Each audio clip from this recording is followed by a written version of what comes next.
NDA और India के जो कार्यकर्ता समर्थक हैं उन्हें कहीं ना कहीं रिजवी साहब के जो समर्थक हैं उनसे सीखना चाहिए। अभी तक रिजवी साहब के जो समर्थक हैं मैंने नहीं देखा किसी सोशल मीडिया के प्लेटफॉर्म पर स्वर्गीय दामोदर बाबू या स्वर्गीय जगन्नाथ बाबू को लेकर कोई टीका टिप्पणी किया हो। लेकिन एनडीए यूपीए के समर्थक इस बात को नहीं सोचना चाहिए। जैसा कि चर्चा है, मुकाबला एनडीए और इंडिया के बीच है, लेकिन माननीय रिजवी साहब भी त्रिकोण की भूमिका में और बाकी दोनों माताएं दोनों ही आंदोलनकारियों की विधवाएं हैं, दोनों को चरण स्पर्श मेरा। हालांकि रिजवी साहब त्रिकोण की भूमिका में है, लेकिन मुझे लगता है उनके समर्थक बेहतर कार्य की, ना कोई आलोचना ना कोई टीका टिप्पणी। अब थोड़ा सा चर्चा करेंगे क्योंकि डुमरी चुनाव का आज प्रचार के लिए अंतिम दिन था।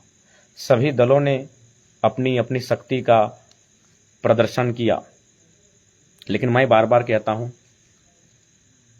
कि राजनीति जो देश के प्रधानमंत्री अटल बिहारी वाजपेयी जी का ही कथन था कि सरकारें आएंगी सरकारें जाएंगी पर यह देश रहना चाहिए। मुझे भी लगता है आज डुमरी की जो स्थिति है, विधायक आएंगे नए बनेंगे, लेकिन ये क्षेत्र रहना चाहिए, वहाँ के लोगों के बीच एक प्रेम और सौहार्द की भावना रहनी चाहिए। इसलिए मैं तमाम साथियों से और विशेषकर चूंकि जैसा कि चर्चा है, मुकाबला एनडीए और इंडिया के बीच है, लेकिन माननीय रिजवी साहब भी त्रिकोण की भूमिका में है। लेकिन मैं एनडीए और इंडिया के जो कार्यकर्ता समर्थक हैं उन्हें कहीं ना कहीं रिजवी साहब के जो समर्थक हैं उनसे सीखना चाहिए। अभी तक रिजवी साहब के जो समर्थक हैं मैंने नहीं देखा किसी सोशल मीडिया के प्लेटफॉर्म पर स्वर्गीय दामोदर बाबू या स्वर्गीय जगन्नाथ बाबू को लेकर कोई टीका टिप्पणी किया हो। लेकिन एनडीए यूपीए के समर्थक इस बात को नहीं सोचना चाहिए। रहना यही है हमें, अतः दोनों इस दुनिया में नहीं है। माननीय जगन्नाथ बाबू जो शिक्षा मंत्री रहे सूबे के, माननीय दामोदर बाबू जो क्षेत्र के आंदोलनकारी रहे, आज वो दुनिया में नहीं है। अतः मैं यही संदेश देना चाहूँगा, बिल्कुल रविंदर दा जेबी केसेस के आंदोलन के कारण, जिद के कारण, हट के कारण ही मंत्री महोदय को घटनास्थल पर आना पड़ा। खैर जैसे भी आए उनका सम्मान करते हैं, धन्यवाद करते हैं। तो मैं कह रहा था कि कहीं ना कहीं वो दोनों शख्स नहीं रहे। अतः आलोचनाएं स्वाभाविक है, लेकिन आलोचनाओं में घृणित स्वभाव नहीं होना चाहिए। आलोचनाओं में केवल आलोचना होनी चाहिए, नफरत की बदबू नहीं आनी चाहिए। अतः माननीय सूबे के शिक्षा मंत्री जो रह चुके श्री स्वर्गीय जगन्नाथ बाबू, स्वर्गीय दामोदर बाबू दोनों नहीं रहे, किंतु बहुत सारे समर्थक अभी भी देखते हैं उनके ना होने के बावजूद उन पर टीका टिप्पणी करते हैं। अतः मैं विनम्र प्रार्थना करूंगा। और साथ ही चाहे राजू बाबू रहें या प्रदीप बाबू रहें, दोनों भाई समान हैं। हालांकि दोनों अभी प्रतिद्वंदी हैं।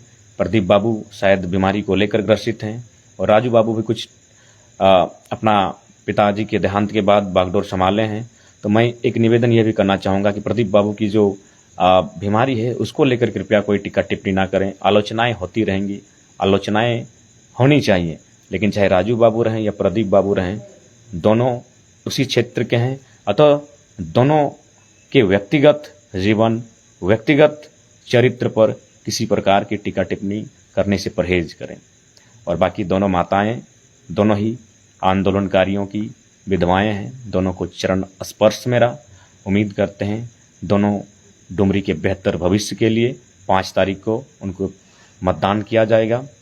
और निश्चय ही जहाँ तक सहानुभूति का विषय है, दोनों ही माताओं को जाता है, दोनों ने अपने पतियों को खोया है और दामोदर बाबू का भी क्षेत्र में कहीं ना कहीं संघर्ष रहा है और मंत्री जी का तो रहा ही है।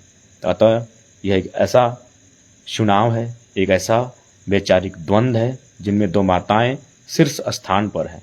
हालांकि रिजवी साहब त्रिकोण की भूमिका में है, लेकिन मुझे लगता है उनके समर्थक बेहतर कार्य की, ना कोई आलोचना ना कोई टीका टिप्पणी।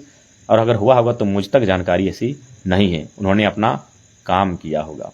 तो ठीक उसी प्रकार जो बाकी समर्थक हैं, एनडीए के हों या इंडिया के हों, कृपया आलोचनाओं में आलोचना होनी चाहिए, घृणित भाव नहीं दिखना चाहिए, नहीं झलकना चाहिए, ऐसी कामना करते हैं। बाकी उम्मीद करते हैं आज प्रचार थम चुका है। डुमरी की जनता अपने बेहतर भविष्य का इजाद करेगी, अपने बेहतर भविष्य की तलाश करेगी। मैं जितने भी प्रत्याशी हैं सभी को शुभकामनाएं देता हूं।